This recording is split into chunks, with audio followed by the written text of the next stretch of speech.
mascarade. Genève devait servir de mascarade pour réintroduire M. Katumbi dans le jeu et en tous les cas permettre que M. Fayulu puisse être la courroie de transmission par rapport à cette donne-là.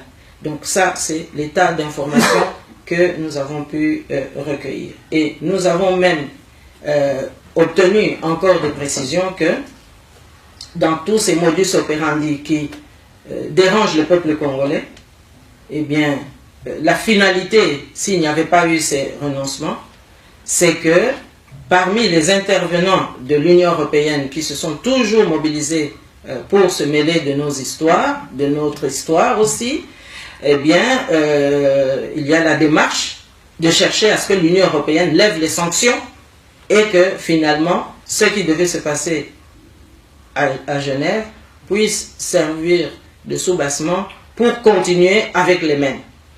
Donc vous voyez que si le peuple a pu se manifester pour dire aux uns ou aux autres non, n'y allez pas renoncer, mais c'est parce qu'au niveau du peuple congolais, on a aussi des informations. Ce n'est pas un peuple qui est aussi bête qu'on voudrait le faire croire à l'opinion internationale. C'est un peuple aujourd'hui qui réfléchit, qui a été mis en place depuis Sun City, justement. Et donc, au cas où l'hypothèse qui était là sur la table, c'était qu'une fois que ce jeu, si ça devait être entériné, eh bien, on a tellement fait les infiltrations que je viens de décrire ici, que l'Union européenne allait tout de suite dire oui, ok, ça va, on entérine.